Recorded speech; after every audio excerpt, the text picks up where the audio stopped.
101 रक्षा उपकरणों के आयात पर रोक का ऐलान। देशी कंपनियों को मिलेंगे 4 लाख करोड़ के टेंडर। रक्षा मंत्री राजनाथ सिंह का ऐलान।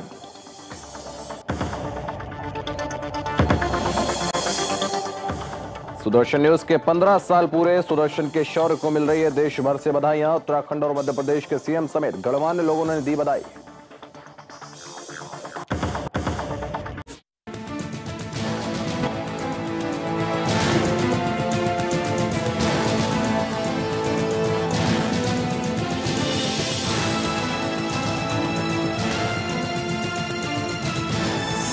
आप देख रहे हैं सुदर्शन न्यूज।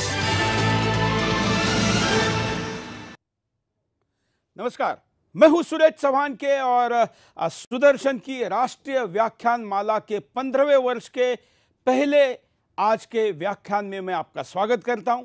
गत 15 वर्षों से सुदर्शन अपनी राष्ट्रीय प्रतिबद्धता के साथ सुदर्शन राष्ट्रीय व्याख्यान माला चला रहा है और ये 15 वर्ष है। टीवी चैनलों पर 30 सेकंड से बड़ी बाइट न दिखाई जाए, ऐसी सोच एक तरफ है, और किसी भी स्थिति में कोई एपिसोड भी आधे घंटे से बड़ा ना हो, यह भी सोच एक तरफ है। और उसी स्थिति में हमने कहा कि जो सत्य स्वीकार्य और जो ज्ञान है उसकी मिनटों में समय सीमा नहीं बांधी जा सकती, और वर्षों से हिंदुस्तान का मार्गदर्शन करने का काम करने वाली व्याख्यान माला जो कि घंटों में चलती है, हम चैनल पर चलाएंगे। पिछले 15 वर्षों से इसको चला रहे हैं और इसकी दर्शक संख्या दिखाती है कि ना केवल लाइव में बल्कि वर्ष भर या वर्षों के बाद भी उन विषयों के रिसर्च के लिए यह कंटेंट उपयोग में आता है। आज पहला दिवस है और सुदर्शन आज 15 वर्ष भी पूरे कर रहा है।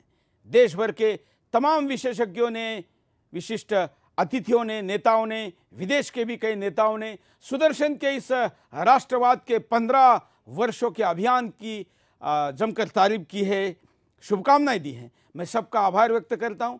और आज का व्याख्यान महान चिंतक, विचारक डॉक्टर बजरंगलाल गुप्ता जी हमारे साथ जुड़ रहे हैं। हम उनका स्वागत करते हैं। आपका स्वागत है डॉक्टर बजरंगलाल जी। आप राष्ट्रीय स्वयंसेवक संघ के नेता भी हैं और आज हमारे साथ भारतीय सोच के आधार पर पर्यावरण को कैसे हम देखते हैं, क्या देखना चाहिए और यही विश्व का कैसे मार्गदर्शन कर सकता है, इस आधार पर आज का ये व्याख्यान अभी शुरू होने जा रहा है। मैं माननीय बजरंगलाल जी को प्रार्थना करता हूं कि वो अपने व्याख्यान का प्रारंभ करें।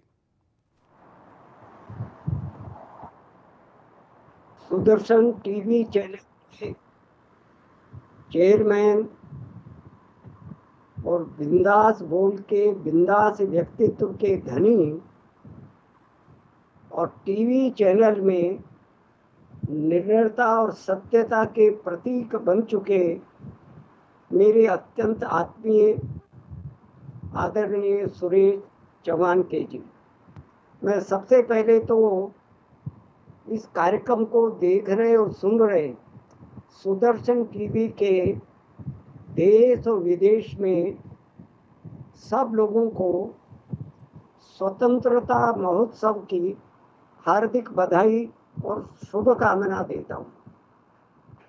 और सुदर्शन टीवी ने एक नए प्रकार का उपक्रम प्रकल्प प्रारंभ किया कि ऐसे 7 दिन तक भिन्न भिन्न विषयों पर एक व्याख्यान माला प्रारंभ की। 15 वर्ष पूर्ण हो रहे हैं, इसलिए इस कार्यक्रम के सफल संचालन के लिए मैं सुदर्शन टीवी के चेयरमैन सुरेश जी और उनके सब साथियों को अपनी ओर से बहुत बहुत बधाई देता हूँ। स्वतंत्रता का ये दिवस हमारे अपने देश के स्वत्व और स्वाभिमान का स्मरण कराता है।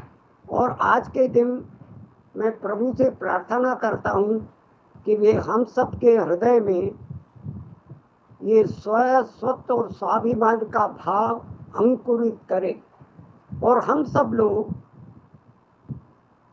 इस प्रकार के भावों को आगे बढ़ाने में और अधिक भूमिका अदा करेंगे, ऐसा संकल्प करें। आज का एक विशेष प्रकार का अवसर है, संकट का अवसर है, ऐसा लोग बोल रहे हैं। और इस संकट के, इस अवसर के कारणों में भी एक पर्यावरण की उपेक्षा एक कारण है। और इस महामारी के कारण से सारे विश्व की विकास और व्यवस्था के सब प्रतिमान, सब संरचनाएं ध्वस्त हो गई है। इसलिए ये हमको भारतीय जीवन दृष्टि, भारतीय जीवन मूल्यों पर पुनर्विचार, पुनर्मूल्यांकन का एक अच्छा अवसर प्रदान करता है। उसी दृष्टि से आज का ये विषय पर्यावरण की भारतीय दृष्टि पर व्याख्यान देने का मुझे आग्रह किया है। वैसे तो मैं लगातार हर व्याख्यान माला में किसी न किसी विषय को लेकर अपनी बात रखता रहा हूँ। ये जो पर्यावरण से संबंधित है, इसके 4 मुख्य आयाम हैं। एक आयाम ये है प्रकृति के प्रति देखने की दृष्टि क्या रहे और उसका उपयोग करने की पद्धति क्या रहे, ये एक पहला आयाम है। दूसरा आयाम है प्रकृति, पर्यावरण, पुरुष और परमात्मा। यहाँ पुरुष शब्द का प्रयोग कर रहा हूँ तो मैं केवल मैस्कुलर अर्थों में नहीं कर रहा। हमारे यहाँ पुरुष एक ऐसा तकनीकी शब्द है जिसमें दोनों प्रकार के लोग शामिल होते हैं, महिला भी शामिल होती है और व्यक्ति भी शामिल होते हैं। तो ऐसा प्रकृति, पर्यावरण, पुरुष और अंततोगत्वा परमात्मा, इन चारों के बीच में कैसा संबंध है, इसके संबंध में आज के समय पर विचार किया जाना चाहिए। आजकल जो पर्यावरण के संबंध में कुछ वर्षों से विचार हो रहा है, दुनिया के लोग, विद्वान विचारक विचार कर रहे हैं। मुझे ऐसा लग रहा है कि तात्कालिक दृष्टि से विचार हो रहा है और भय और डर में से विचार हो रहा है। समस्याएं खड़ी हो गई, इससे पर्यावरण की चिंता सता रही है। परंतु भारतीय मनीषा ने तो पर्यावरण के संबंध में शाश्वत विचार किया है और विधायक विचार किया है, पॉजिटिव विचार किया है। भय में से नहीं, प्रकृति के प्रति प्रेम में से किया है। और चौथा आयाम है इसकी, ये जो वर्तमान पर्यावरण की समस्या और समाधान, उसमें भूमिका किसकी क्या रहे, उस भूमिका में 3 प्रकार की एजेंसीज की महत्वपूर्ण भूमिका है। पहला है सरकार और सरकारी नीतियाँ, दूसरा समाज और समुदाय, और तीसरा व्यक्तिगत स्तर पर हर एक व्यक्ति। मेरे इस व्याख्यान में मैं इसके एक एक आयाम को लेकर तो समय की सीमा के कारण से चर्चा नहीं करूंगा, पर आप ये पाएंगे कुल मिलाकर मेरी प्रस्तुति में कहीं न कहीं इन चारों आयामों को समावेश किया गया है। पर्यावरण के संबंध में आधुनिक जमाने में जो विचार होता रहा है या हो रहा है वर्तमान में, और प्राचीन भारतीय परंपरा में जो विचार हो रहा है, उसको हम 2 प्रकार के पर्यावरण में विभाजित कर सकते हैं। एक बाहरी पर्यावरण और एक आंतरिक पर्यावरण। वर्तमान में बाहरी पर्यावरण पर बहुत विचार हो रहा है, उसके संबंध में अनेक प्रकार की समाधान के मार्ग भी सुझाए हैं, परंतु भारत ने आंतरिक पर्यावरण पर भी जोर दिया था। मुझे ऐसा लगता है कि हमको बाहरी और आंतरिक पर्यावरण दोनों पर समन्वित विचार करना पड़ेगा, तब शायद ज्यादा अच्छा मार्ग निकलेगा। बाहरी पर्यावरण, बाह्य पर्यावरण किसको कहा जाता है? भूमि, जल, वायु, वनस्पति और जीव जंतुओं के रूप में मनुष्य जीवन के साथ ऊपर एक प्रकार का घेरा है, एक आवरण है, पर्यावरण, यानी चारों तरफ घेरा है। इसी में से ही पर्यावरण शब्द बना है। आंतरिक पर्यावरण का विचार भारत के मनीषियों ने कहा तो उसको उन्होंने आत्मा का पर्यावरण कहा। ये बाहरी पर्यावरण बाहरी तत्वों से मिलकर बना है और आंतरिक पर्यावरण में आत्मा के पर्यावरण पर जोर दिया गया है। फिर इसी प्रकार से प्रदूषण की समस्या पर विचार किया गया। तो प्रदूषण को वर्तमान विचारकों ने कैसा कहा, तो उन्होंने उसको इस रूप में परिभाषित किया है, पर्यावरण में जीवन के लिए हानिकारक भौतिक, रासायनिक व जैविक तत्वों की आवश्यकता से अधिक उपस्थिति जब कभी भी हो जाती है। ये सब तत्व चाहिए, पर ये प्रोपोर्शनेट बिगड़ गया, तो ये कहा कि ऐसी स्थिति में ये प्रदूषण की समस्या खड़ी हो जाती है।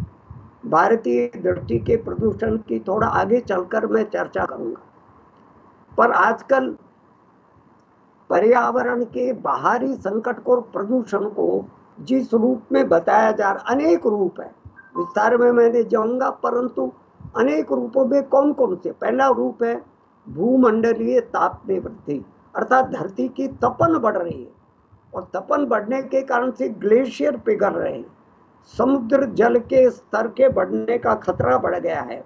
तो ये पहले प्रकार का संकट है। दूसरे प्रकार के संकट में बताया जा रहा, ओजोन परत धीरे धीरे पतली पड़ रही है। सूर्य से आने वाली पराबैंगनी किरणें मनुष्य जीवन को और वनस्पतियों को नष्ट न कर दे, इसलिए परमात्मा ने इनके बीच में एक ओजोन परत का निर्माण किया है, परंतु हमारी अपनी गलतियों के कारण से और कुल मिलाकर धीरे धीरे ये ओजोन परत पतली पड़ रही है। अगर ये ज्यादा पतली पड़ गई तो ऐसा संकट है, जीवन का अस्तित्व ही संकट में पड़ जाएगा। और तीसरा प्रकार जो बताया जा रहा है वो अम्ल वर्षा है। आजकल हम देखते हैं कि पानी की बरसात के साथ साथ एसिड बन रहा है, एसिड बरस रहा है। एसिड का असर जीव जंतुओं को भी नुकसान पहुंचाने वाला होता है, मनुष्यों को भी नुकसान, और वनस्पतियां तो समाप्त हो जाती है। तो एक प्रकार ये है। और चौथा प्रकार है वनों की कटाई। वन तो लगभग समाप्त होते चले जा रहे हैं। जितना किसी भी देश और समाज को स्थिर बनाए रखने के लिए वन संपदा चाहिए, वो धीरे धीरे समाप्त हो रही है। और फिर सागरीय प्रदूषण, सागर प्रदूषित हो रहा है। फिर अंतरिक्ष प्रदूषण शुरू हो गया है।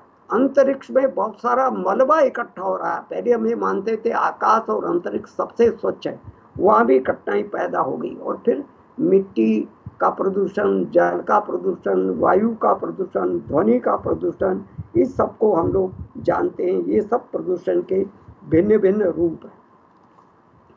भारत में कैसा सोचा गया प्रदूषण के बारे में, तो वैसे तो भारतीय शास्त्रों में अनेक मनुष्यों ने इस पर विचार किया है, पर बहुत ही सटीक विचार मुझे महर्षि चरक की चरक संहिता में मिला। वहाँ उन्होंने प्रदूषण शब्द प्रयोग नहीं किया, उन्होंने इसके लिए शब्द प्रयोग किया विकृति और विषम स्थिति। ये विकृति और विषम स्थिति को ही आज की भाषा में प्रदूषण कहते हैं। और उसका मुख्य कारणों में उन्होंने कहा ऐसा मानसिक और बौद्धिक कुत्साओं के कारण से होता है। कुत्सा शब्द लोभ को कहते हैं, लालच को कहते हैं, गलत व्यवहार को कहते हैं। आपकी लालसा आवश्यकता से अधिक खड़ी हो जाती है और दूसरे प्रकार से दृष्टि विकृत हो जाती है। तो बौद्धिक दृष्टि से वो मानसिक दृष्टि से भी ऐसी कुत्साएं जब बढ़ जाती है तो उसके कारण से और ये स्थिति विकृति और विषम स्थिति की आ जाती है। और आगे चल करके उन्होंने इसको समझाया। उन्होंने कहा पुरुष और लोक पुरुष दो होते हैं, और पुरुष और लोक पुरुष ब्रह्मांडीय शरीर को कहा, ब्रह्मांड को कहा उन्होंने। दोनों ही 6 धातुओं से मिलकर बना है। पृथ्वी, जल, वायु, अग्नि, आकाश और अव्यक्त ब्रह्म, ये भारतीय चिंतन में अव्यक्त ब्रह्म का वर्णन मिलता है। ये 6 धातुएं मिलकर के पुरुष को भी यानी पीपल को, मैनकाइंड को भी बनाती है और ब्रह्मांडीय शरीर को भी बताती है। कठिनाई कब आ जाती है, महर्षि चरक कहते हैं इन 6 धातुओं का जब अनुपात बिगड़ जाता है, अनुपात बिगड़ जाने पर पुरुष बीमार हो जाता है, रोगग्रस्त हो जाता है, और ब्रह्मांडीय शरीर में विकृति और विषम स्थिति, आज की भाषा में प्रदूषण पैदा हो जाता है। फिर आगे चल कर के वो कहते हैं ये अनुपात बिगड़ने का अर्थ क्या है, ये विषम स्थिति और विकृति क्यों आती है, उसको भी उन्होंने आगे समझाया। तीन मुख्य रूप से तत्व बताए उन्होंने इसके, काल, अर्थ और कर्म। काल का अर्थ है सर्दी, गर्मी, वर्षा आदि ऋतुएं, इसको उन्होंने काल कहा।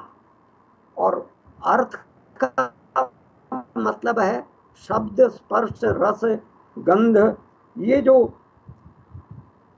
इंद्रिय के लिए प्रयोग में लाए जाने वाले तत्व है, शब्द, स्पर्श, रूप, रस, गंध, इनका अनुपात बिगड़ जाता है, इसमें भी कठिनाई आती है।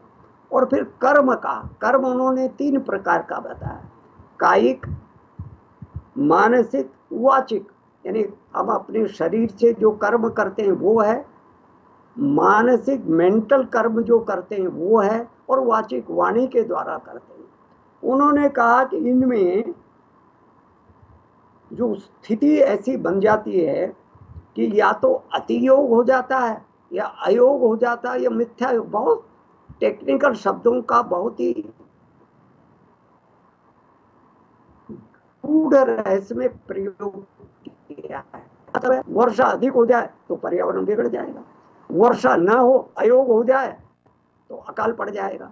तो अतियोग भी ठीक नहीं है और अयोग भी ठीक नहीं है। ऐसा ही शब्द, स्पर्श, रूप, रस, गंध की बात है।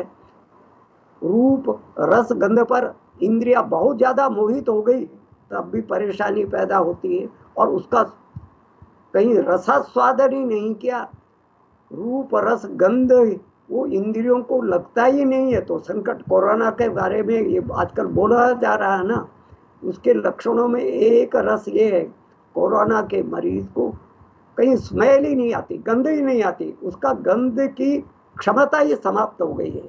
तो उन्होंने कहा कि इसमें भी अयोग हो गया है। और कर्म, हम जो शरीर से काम करते हैं, मन से काम करते हैं और वाणी से काम करते हैं, ये या तो बहुत ज्यादा करने लग जाए तो भी शरीर जवाब देना शुरू कर देगा, मेंटल डिप्रेशन आ जाएगा, मेंटल प्रॉब्लम खड़ी हो जाएगी। ये बिल्कुल ही काम ना करें तो निठल्ले हो जाएंगे, शरीर अकड़ जाएगा, मन और बुद्धि काम नहीं करेगी। तो ऐसा उन्होंने कहा कि इन तीनों चीजों में तीन प्रकार का शब्द प्रयोग किया उन्होंने, या तो अतियोग आ जाए या अयोग आ जाए। मिथ्या योग का मतलब है डिस्प्रपोर्शनेट हो जाए, हर एक चीज का परमात्मा ने एक प्रोपोर्शन बनाया है, प्रोपोर्शन बिगाड़ लिया तब भी ये विकृति की स्थिति खड़ी हो जाएगी। फिर आगे वर्णन करते हैं आंतरिक प्रदूषण के बारे में।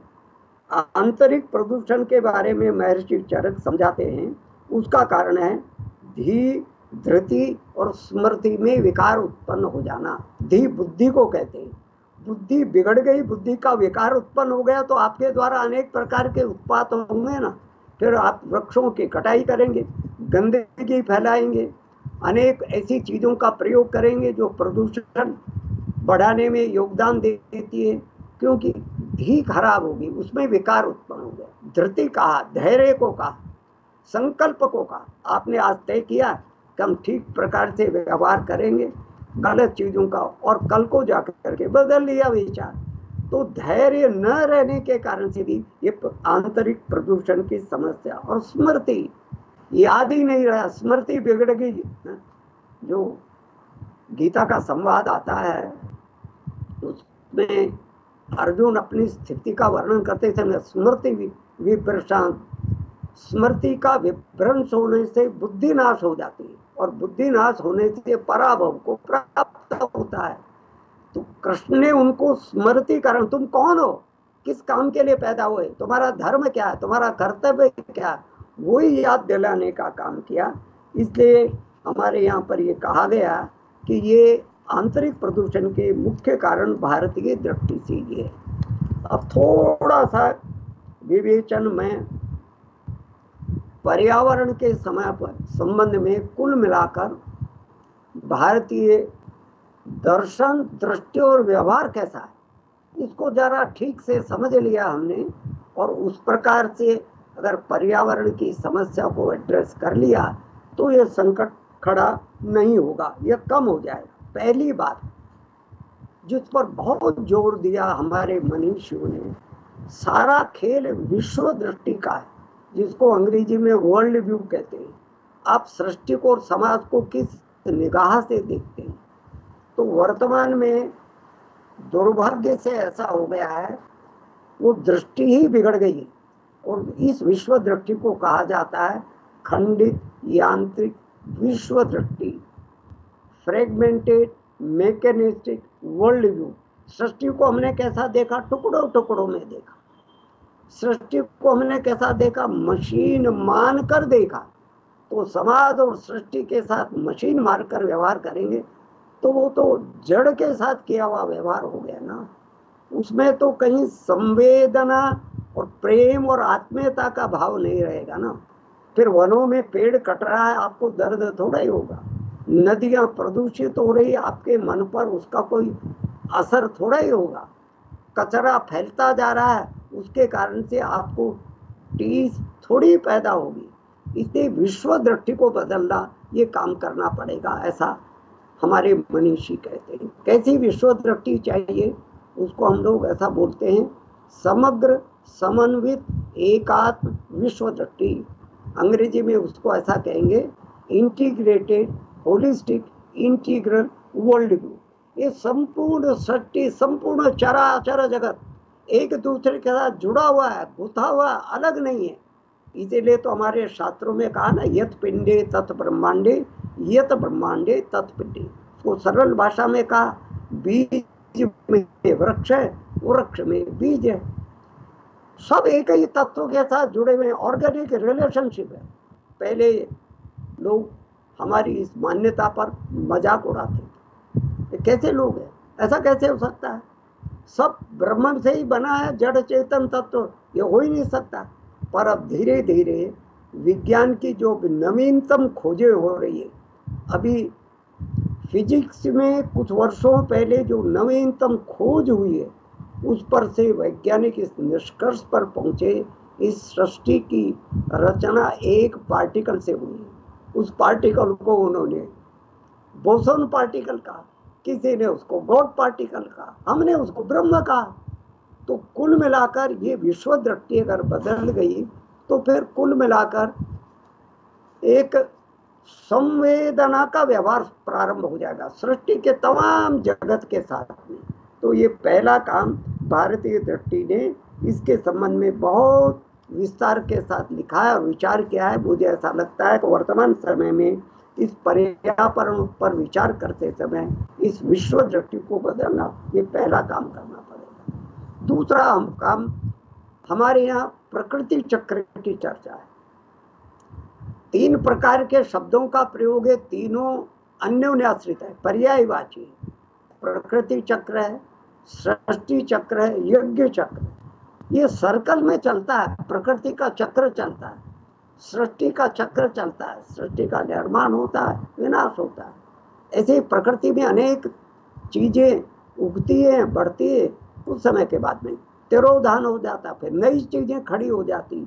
ये क्रम चलते रहना चाहिए, ये क्रम नहीं टूटना चाहिए। ये जो मैंने पर्यावरण का वर्णन करते समय बताया कि जो प्रकृति के विभिन्न अवयव है, भूमि, जल, वायु, अग्नि, आकाश वगैरह, ये कुल मिलाकर आज की भाषा में उसको जैविक परिवार कहते हैं। ये परिवार की तरह है, जैविक परिवार है। ये परिवार हमारा बना रहना चाहिए, परिवार में विछोड़ विद्रोह न हो, परिवार न टूटे, जैविक परिवार, इसकी चर्चा करना पड़ेगा। ये जैविक परिवार बना रहेगा तो जीवन धारण प्रणाली, लाइफ सपोर्ट सिस्टम, ये ठीक प्रकार से चलता रहेगा और कोई भी संकट इस सारे में से नहीं आएगा। ऐसा माना गया है कि ये जितने भी प्रकार के जीव जंतु है, जितने प्रकार के पेड़ पौधे हैं, वनस्पतियां हैं, मनुष्यों के भिन्न भिन्न प्रकार है, ये सब मिलकर के और एक इंटर रिलेटेड है, अंतर संबंधित है, परस्परावलंबित है और इनका एक inter connected unified life support system चलता है। अगर प्रकृति चक्र, यज्ञ चक्र टूट गया तो ये लाइफ सपोर्ट सिस्टम भंग हो जाएगा, उसी के कारण से संकट पैदा होगा। जो आज कोरोना का संकट पैदा हो गया और अनेक तरह का वायरस फैल गया, तो वास्तव में इस चक्कर को हमने नष्ट कर दिया। इसके कारण से ये सब हुआ है। इसको फिर से बनाए रखे, इसको चलाए रखे, इसको हमारे यहाँ पर कहा गया। आज का विज्ञान मानता है कि पृथ्वी में लगभग 1 करोड़ के करीब स्पेसीज है, प्रजातियां हैं, और हमारे शास्त्रों में 84 लाख योनियों की बात की, लगभग बराबर। ये जो 1 करोड़ प्रजातियां भी सब ज्ञात नहीं है। लगभग 1 करोड़ प्रजातियों में से इस समय पर जो ज्ञात हमको हो सकी है वो 15-20 लाख ज्ञात हो सकी है। पर एक विशेष गुण ध्यान में आता है, किसी भी एक प्रजाति का आनुवंशिक सूत्र दूसरी प्रजाति से नहीं मिलता है। देखिए कैसे परमात्मा की रचना है। 1 करोड़ के करीब प्रजाति बनाई, पर एक आनुवंशिक सूत्र दूसरे से नहीं मिलता है, और इसलिए हमको क्या करना पड़ेगा, इन सब प्रजातियों की रक्षा करनी चाहिए। हर एक प्रजाति में से बायोकेमिकल निकलता है, वो बायोकेमिकल किसी दूसरी प्रजाति के जीवन को बनाए रखने के लिए, चलाए रखने के लिए काम आता है। तो इस प्रकार से इसकी रक्षा होनी चाहिए। इसको आज की भाषा में जैव विविधता, बायोडाइवर्सिटी कहते हैं। ये प्रजातियों की रक्षा करना ये बहुत आवश्यक है। भारतीय मनीषा ने इस पर बहुत जोर दिया। तीसरी बात, भारतीय परंपरा में कहा गया, प्रकृति को हम क्या देखें। आजकल के विज्ञान ने तो सभ्यता के चक्कर में प्रकृति को दासी कहा, मेड सर्वेंट कहा, चुड़ैल कहा। ये कहा प्रकृति हमारे उपभोग के लिए बनी है, प्रकृति का ज्यादा से ज्यादा उपयोग करके और अपनी सुख सुविधाओं को, तो इसलिए प्रकृति के साथ बेरहमी का व्यवहार हो रहा है। भारतीय दृष्टि से सहमत नहीं। भारत के लोगों ने कहा प्रकृति के साथ सह अस्तित्व और सामंजस्य का भाव रखना। और प्रकृति को हमने क्या माना, या तो माँ माना या देव माना। हमने कहा ये धरती माता है, ये गंगा माता है, ये गौ माता है, ये तुलसी माता है, ये नाग देवता है, ये पहाड़ देवता है, ये सूर्य देवता है, ये चंद्र देवता है, ये अग्नि देवता है, ये वर्षा देवता। कुल मिलाकर संपूर्ण प्रकृति को हमने इसी रूप में देखा और समझने का प्रयत्न किया। इसलिए कभी हमारा प्रकृति के साथ संघर्ष नहीं हुआ। प्रकृति को नष्ट करने का प्रयत्न भारतीय परंपरा में और भारतीय व्यवहार में कभी नहीं रहा। और हमारे यहाँ जो चारों वेदों में है, इनकी बड़ी उपासना की गई है। ऋग्वेद के मंत्र अगर हम देखेंगे तो अधिकांश मंत्रों में अग्नि की उपासना है, यानी एनर्जी की उपासना। और यजुर्वेद को अगर हम देखेंगे तो यजुर्वेद ने के मंत्रों में अधिकांश वायु की उपासना है। अथर्ववेद को अगर हम देखेंगे तो अथर्ववेद में ज्यादा उपासना के मंत्र पृथ्वी के, वहां तो एक पृथ्वी सूक्ति जिसमें 63 मंत्र पढ़ने लायक है। आज के पर्यावरण विदों को वो पृथ्वी सूक्त के 63 मंत्र अवश्य पढ़ना चाहिए। ध्यान में आएगा पृथ्वी की रक्षा के लिए क्या क्या करना चाहिए, वो पृथ्वी क्या देती है। और सामवेद में जल की अर्चना की गई है, जल का संरक्षण, जल का संवर्धन, जल की स्वच्छता, जल का सदुपयोग, जल में विष्ठा नहीं डालना, नदी में स्नान कैसे करना, कैसा पवित्र बनाए रखना, कुएं में कैसा पवित्र, इसका बहुत विस्तार के साथ वर्णन हमारे यहाँ जल की अर्चना में और क्या है। ऐसा ही वर्णन हमको छांदोग्य उपनिषद में भी मिलता है, बहुत विस्तार के साथ वर्णन जल का छांदोग्य उपनिषद में मिलता है। और बहुत विस्तार के साथ छांदोग्य उपनिषद जो ये तमाम चीजों के बारे में बताया गया, हम इसको किस रूप में प्रकृति को देखें। प्रकृति को समझने और देखने के बारे में और हमारे यहाँ बहुत सारे वेदों में, उपनिषदों में हमको मंत्र मिलता है। यजुर्वेद में मुझे इस दृष्टि से बहुत अच्छा मंत्र मिला। प्रकृति को हम कैसे देखें, दृष्टि क्या रहे प्रकृति की ओर देखें, और प्रकृति हमको कैसा देखे, बहुत सुंदर मंत्र है।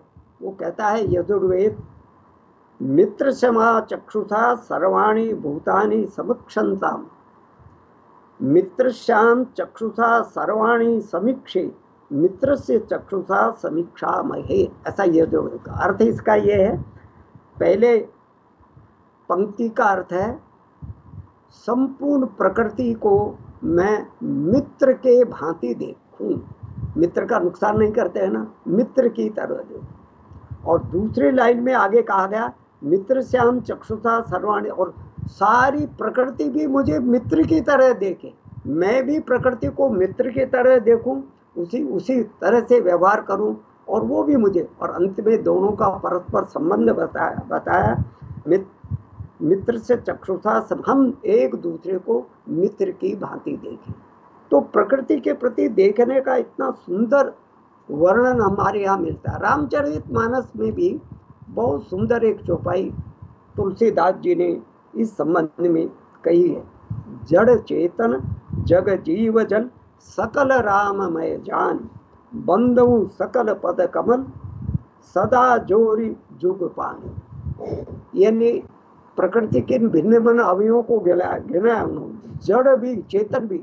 जड़ को अलग नहीं कहा हमने, जड़ भी चेतन भी जग भी, यानी संपूर्ण संसार भी, जीव भी और जल, इसको किस रूप में देखा? सकल, इन सबको मैं राममय देख रहा हूँ, यानी ब्रह्म के स्वरूप में देख रहा हूँ, देव के स्वरूप में देख रहा हूँ, और इन सबको भगवान राम के पद कमल मान करके मैं इनकी अर्चना कर रहा हूँ, इनकी पूजा कर रहा हूँ।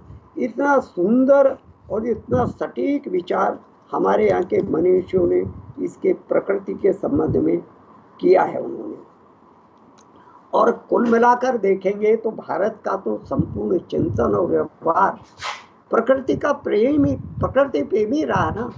हमारे व्रत त्योहार देखिए, कोई वट सावित्री आती है, कोई आंवला नवमी आती है, मैं विस्तार में नहीं जाता हूँ, परंतु अपने तमाम व्रत त्योहार देखोगे आप तो किसी न किसी पेड़ पौधे के साथ, किसी न किसी जीव जंतु के, नाग पंचमी में नाग की पूजा करते हैं, नाग भी चाहिए। हम लोगों ने कभी किसी को ऐसा नहीं माना है। तो कुल मिलाकर हमारे व्रत त्योहार कहीं न कहीं इसके साथ जुड़े हुए हैं। त्योहारों में हम कदली का वृक्ष लाते हैं बंदरवार में, और या तो हम तुलसी के पत्तों की बंदरवार बनाते हैं या पीपल के पत्तों की बंदरवार बनाते हैं। तो कुल मिलाकर हमारे संपूर्ण जीवन के व्यवहार में प्रकृति समाविष्ट है, समाई हुई है प्रकृति उसमें से। हमारे देवताओं के वाहन देखिए, किसी न किसी पशु पक्षी पर वाहन है। हमारे भगवान विष्णु का वाहन गरुड़ है, शंकर का वाहन नंदी है, सरस्वती का वाहन और हंस है, और हमारे गणेश जी का वाहन चूहा है, लक्ष्मी का वाहन उल्लू है।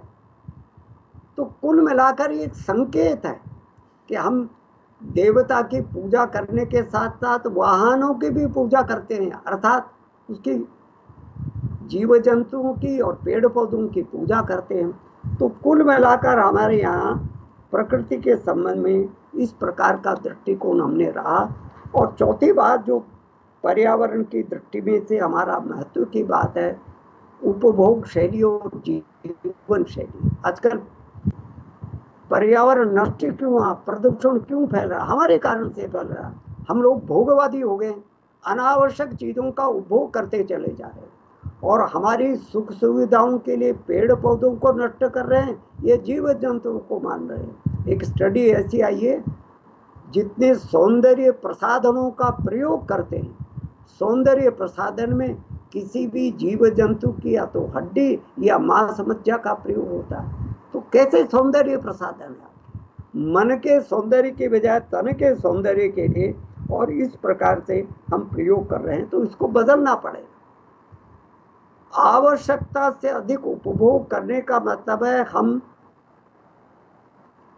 प्रकृति से आवश्यकता से अधिक ले रहे हैं, उसको दे कम रहे हैं, तो प्रकृति तो नष्ट होगी ना। हम लोगों ने अपनी सुख सुविधा के लिए जिस प्रकार के फर्नीचर का प्रयोग करते हैं, फोम के गद्दों का प्रयोग करते हैं, हमारे घरों में, सबके घरों में फ्रिज है, ये सब प्रदूषण फैला रहे हैं। वाहनों का जैसा प्रयोग करते हैं ये सब प्रदूषण फैला रहे हैं कुल मिला करके। तो जीवन शैली को बदलना पड़ेगा।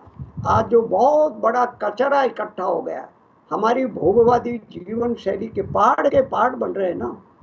हम लोग दिल्ली में करनाल बाईपास चल जाए तो बाईं तरफ इतना ढेर कचरे का मिलता है, और ऐसा कचरे का ढेर एक जगह नहीं है, अनेक जगहों पर ढेर है।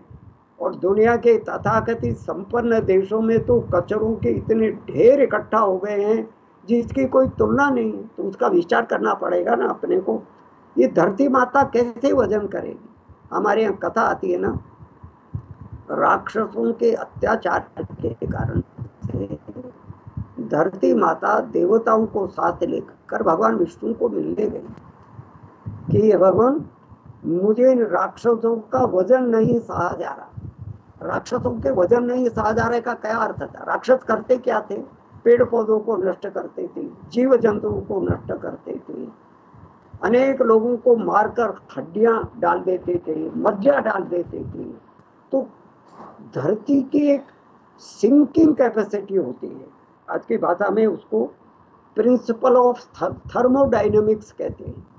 तो उस जमाने में धरती ने कहा मैं इनका वजन यानी हजम करने की शक्ति खत्म हो गई, तो भगवान का अवतार होता था और राक्षसों के प्रदूषण फैलाने वाले अत्याचारों से रक्षा होती थी। आजकल नए प्रकार का संकट वैसा ही पैदा हो गया। धरती की इस कचरे को हजम करने की शक्ति समाप्त हो रही है, नदियां प्रदूषित हो रही है, हमारी गंगा यमुना उन पर अनेक तरह के काम हो रहे हैं, तो भी प्रदूषण तो समाप्त नहीं हो रहा, प्रदूषण बढ़ रहा है। क्यों बढ़ रहा है? हम लोगों ने इंडस्ट्रियल वेस्ट नदियों में डाल दिया, हम लोगों ने घरों का वेस्ट पानी में डाल दिया, और केवल अर्चना करते हैं, पूजा करते हैं, पर वेस्ट तो डाल रहे हैं। तो नदी प्रदूषित हो गई है। इसलिए हमको इस भोगवादी जीवन शैली को बदलकर सीमित, संयमित, सदाचारी उपभोग शैली और जीवन शैली आना पड़ रही है। टेक्निक, टेक्नोलॉजी, उत्पादन तंत्र, विकास का तौर तरीका भी बदलना पड़ेगा। प्रकृति का शोषण पर आधारित नहीं, प्रकृति के दोहन पर आधारित विकास का मॉडल लाना पड़ेगा, उत्पादन तंत्र लाना पड़ेगा, तब करेंगे। और फिर आजकल जैविक खेती की बात फिर होने लगी है ना। हम लोगों ने केमिकल फर्टिलाइजर के द्वारा सब नष्ट कर दिया, फिर से उसको बदलकर जैविक खेती को लाना पड़ेगा। और हमको जल की शुद्धता पर और जल के प्रयोग पर, जल को कैसे बचत करें, अनावश्यक जल का प्रयोग कर रहे हैं, तो जल को मर्यादित ढंग से प्रयोग करने पर जोर देंगे, वृक्षारोपण देंगे, तुलसी के प्रयोग पर जोर देंगे, जितनी आवश्यकता उतना ही लेना। ऐसा एक वर्णन रामायण में लक्ष्मण को जो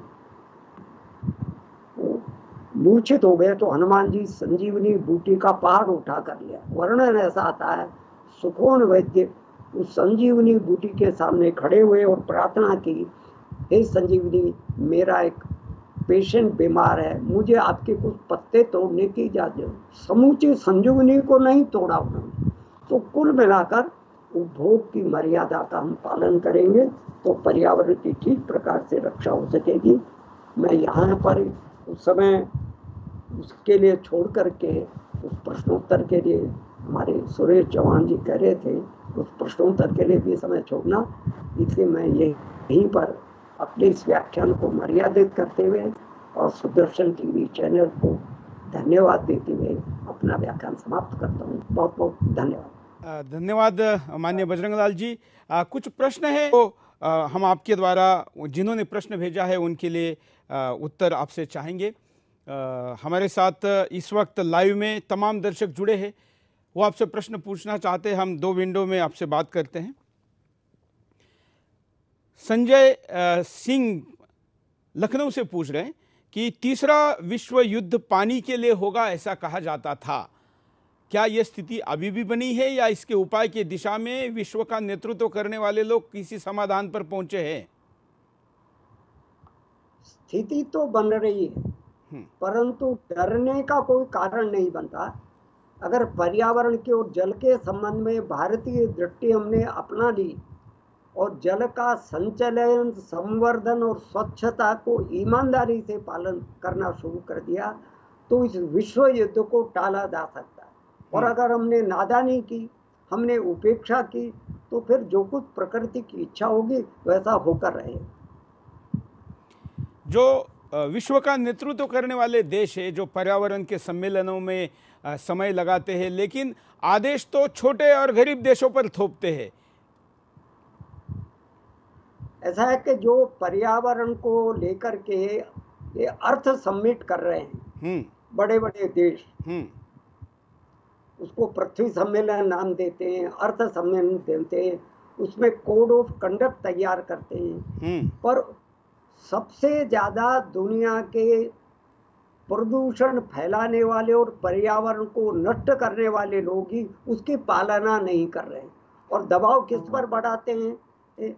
छोटे देशों पर दबाव बढ़ाते हैं। उसके पीछे एक स्ट्रेटेजी है, एक चालाकी है। इन देशों का विकास न हो सके, वो उनका हमेशा पिछलग्गू बने रहे। इसलिए दुनिया के इन छोटे देशों को इकट्ठा होकर के उन पर दबाव बनाना चाहिए कि वो पहले अपने इस पर्यावरण को नष्ट करने वाली टेक्निक और टेक्नोलॉजी को बदले, तब जाकर हम आएंगे। हम तो पर्यावरण के नष्ट करने में अभी हमारा योगदान तो बहुत थोड़ा है। ज्यादा योगदान तो हुए दुनिया के 20% आबादी के संपन्न तथाकथित संपन्न देश 80% प्राकृतिक संसाधनों का प्रयोग करके गुलछर्रे उड़ा रहे हैं, तो नष्ट तो वो कर रहे हैं। 60% एनर्जी का प्रयोग 20% लोग कर रहे हैं। हमारे पास छोड़ा ही क्या है?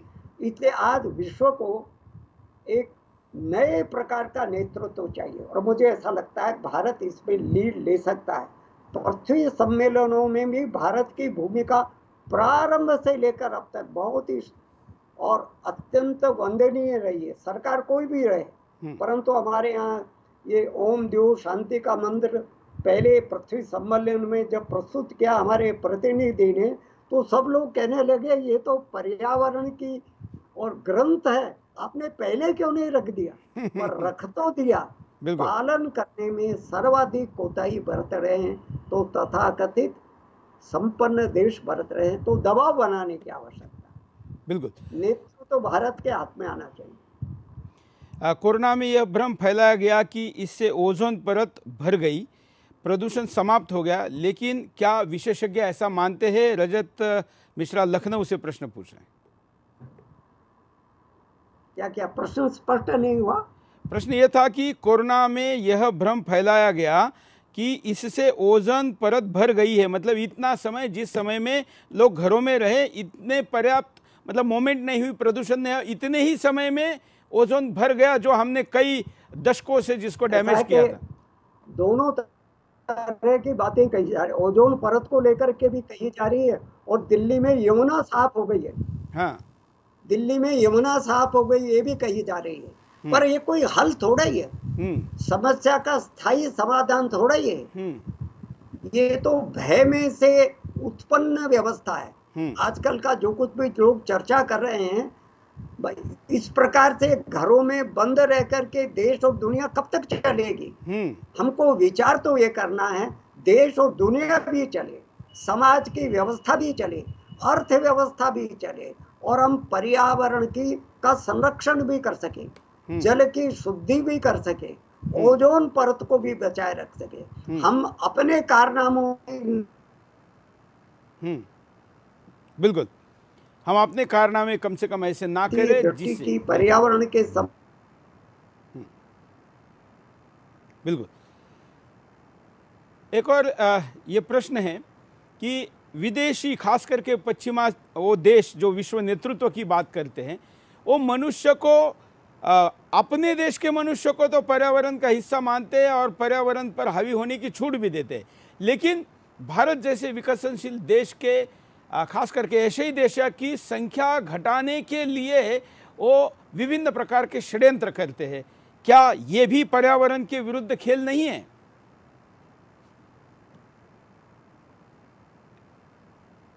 शायद बजरंग लाल जी से तकनीकी कारणों से संपर्क अभी हम दोबारा प्रस्तावित करेंगे। मित्रों, आज आपके सामने पर्यावरण की भारतीय दृष्टि, ये विषय आपके सामने माननीय बजरंग लाल जी रख रहे थे और उन्होंने पूरा विषय आपके सामने रखा, जिसको 360 डिग्री हम कह सकते हैं कि कैसे पर्यावरण की तरफ देखना चाहिए, भारतीय विचार उसमें क्या कहता है और दृष्टि क्या क्या दृष्टिकोण देती है, और ये दृष्टि का विचार उन्होंने हमारे सामने रखा। आप इसके लाइव जो हमारे सोशल मीडिया के तमाम प्लेटफॉर्म पर चल रहा है, उसके कमेंट में प्रश्न लिखिए, हम आपके उसी कमेंट पर ही उत्तर देने का प्रयास करेंगे और हमारा प्रयास रहेगा कि आपके समाधान तक, आपके अंतिम प्रश्न तक हम ये प्रश्नोत्तर का कार्यक्रम भले टीवी पर समाप्त हो लेकिन लाइव प्रसारण में जारी रखें। आज आपके सामने बजरंग लाल जी जुड़े हैं। कल आपके सामने केरला के राज्यपाल मोहम्मद आरिफ खान जी, जो कि एक हिंदू दर्शन के विचारक है, चिंतक है, उनका व्याख्यान होगा। देश के ऐसे ही विशेषज्ञों को हम आपके सामने प्रतिदिन 5 बजे लेकर आएंगे। पहले 6 बजे कार्यक्रम होता था 14 वर्ष, लेकिन अब से हम इसको शाम 5 बजे लेकर आ रहे हैं और उसके बाद हम आपके सामने ये सोशल मीडिया के द्वारा भी इसको पहुंचाएंगे। जैसे मैंने आपको कहा कि हम उन विद्वानों को लेकर आते हैं जिनके पास इस विषय का समूल पूरा की पूरा ज्ञान होता है, वो इसका 360 डिग्री आपके सामने ज्ञान रखते हैं। इस कारण ऐसे व्याख्यान ना केवल एक टीवी शो बल्कि एक रिसर्च के तौर पर भी विश्व के उन लोगों के लिए जिनको ज्ञान की भूख है, एक मार्गदर्शक रिसर्च के रूप में उपयोगी आता है। और इसलिए हम ऐसे व्याख्यानों को आपके सामने लेकर आ रहे हैं और इसी कड़ी में आज बजरंग लाल जी भी हमारे साथ जुड़ रहे हैं। मैं दोबारा उनसे जुड़ने का प्रयास कर रहा हूं और फिर आपके जो बचे हुए प्रश्न हैं उन प्रश्नों को भी हम उनके सामने लेंगे। मित्रों, सुदर्शन 15 वर्ष पूर्ण कर चुका है। 1.5 दशक का ये समय छोटा समय नहीं है, खास करके तब जब ये प्रतिदिन प्रतिपल संघर्ष और सत्य के साथ खड़े होने का समय हो। लोग तो ज़्यादातर समय झूठ बोलते हैं, व्यावसायिक दृष्टिकोण रखते हैं और कभी कभी सत्य बोलते हैं, वो भी डर से, भय से या पाप के डर से। लेकिन हम सदैव सत्य के साथ खड़े रहकर इन 15 वर्षों में आपके सामने ये सुदर्शन चक्र चला रहे हैं, ये सुदर्शन चैनल चला रहे हैं। हम आशा करते हैं कि आपके आशाओं पर हम खरे उतरे होंगे। फिर भी अगर आपको लगता है कि हमसे कुछ गलती हुई है या कुछ कमियां है या कुछ सुधार की आवश्यकता है, तो आप हमको बताइए। और हमने अच्छा काम किया है तो ऐसा आपको लगता है तो अच्छा काम आप दूसरों को, लोगों को बताइए, जिससे कि ऐसा काम करने वाले लोगों के बारे में भी लोग जाने और ऐसा काम करने की आशा भी लोगों के मनों में जीवित हो।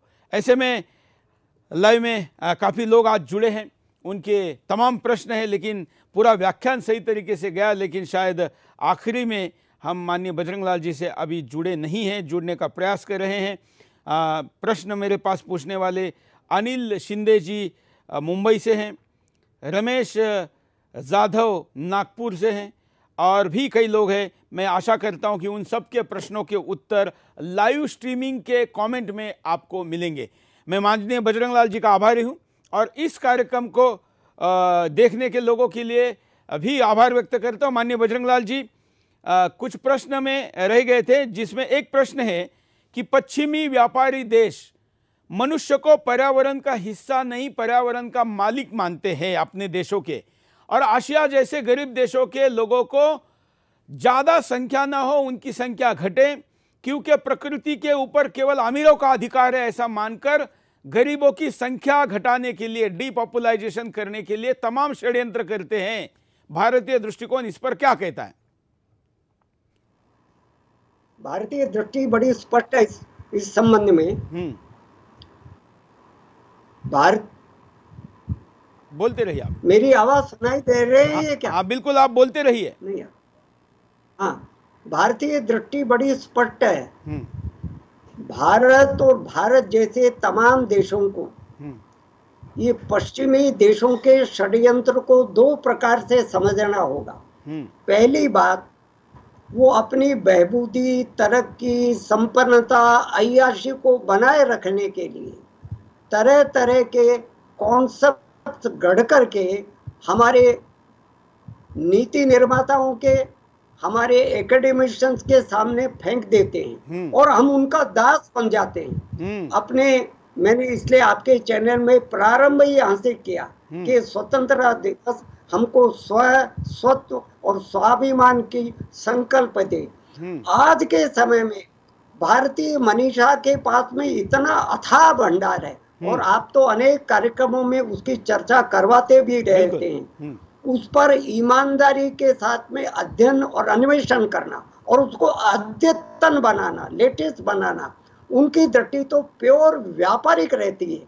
वो उसमें से उनका व्यापार कैसे चले और कैसे चलता रहे, इसलिए दुनिया के देशों का शोषण करते हैं। इसलिए अमेरिकन बोलते हैं ना कि morality is a good economic policy, यानी उनके लिए मॉरलिटी क्यों चाहिए? इकोनॉमी को बढ़ाए तो मॉरलिटी चाहिए। बिल्कुल। यूरोप कैसा बोलता है? Morality is a good policy, उनके लिए पॉलिसी है। भारत कैसा बोलता है? मॉरलिटी और ethics not a policy but it is a principle. ये श्रद्धा का विश्वास है। बिल्कुल। तो इसलिए उस षड्यंत्र में न फंस करके हमको अपने देश, हमारे देश की जनसंख्या के कारण से डरने की जरूरत नहीं। इसमें एक और षड्यंत्र है। जनसंख्या एक सीमा से अधिक कम हो गई तो समाज समाप्त हो जाएगा। जापान में क्या समस्या खड़ी होगी? यही हो गई ना। चाइना भी उस समस्या से जूझ रहा, वन चाइल्ड नॉर्म लाए, बदल रहे हैं वो। बिल्कुल, बिल्कुल। जापान तो इंसेंटिव दे रहा है क्योंकि एक प्रोपोर्शन में जनसंख्या बढ़ेगा तभी समाज चिरंजीवी बनेगा।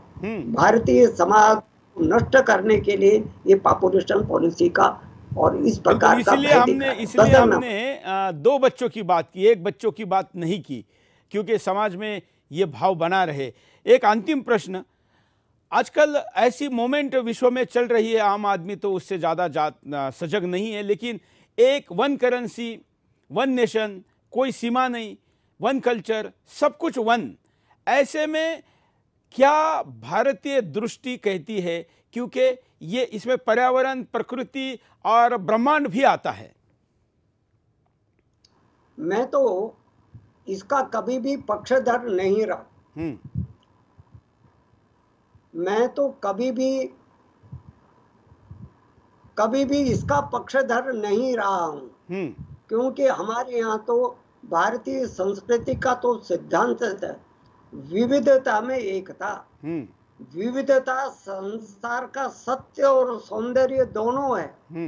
हमारी जलवायु अलग अलग है, मिट्टी अलग अलग है, खान पान अलग अलग है। सारे देश को एक ऐसा मान करके व्यवहार कर सकते हैं। वो नीति मूलतः है, गलत है। किसी इलाके में कौन सी चीज का उत्पादन होता है, किसी इलाके में कौन सी चीज का उत्पादन होता है, कहाँ का रीति रिवाज और परंपरा कैसी है और दूसरे जगह की रीति रिवाज। तो ये जो डाइवर्सिटी, इसका सम्मान होना चाहिए, एक ही काम होना चाहिए।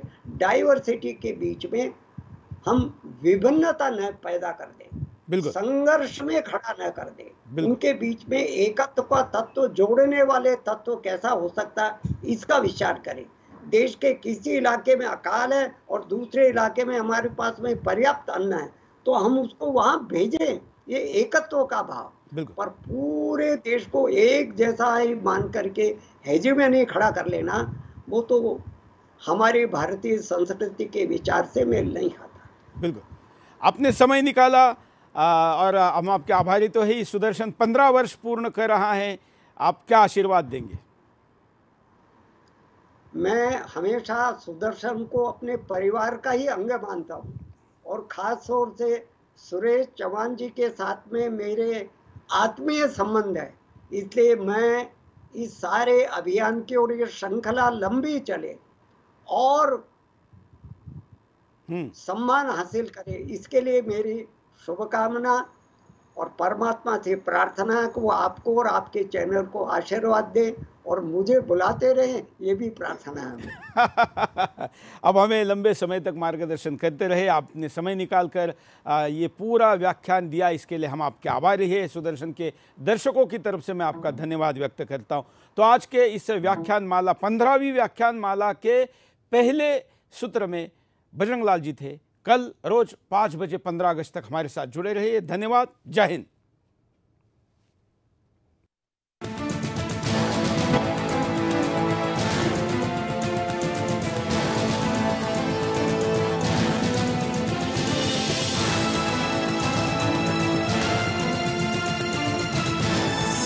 आप देख रहे हैं सुदर्शन न्यूज।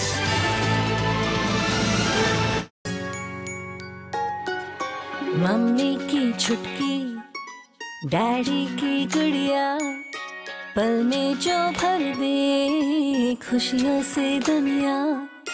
खट्टी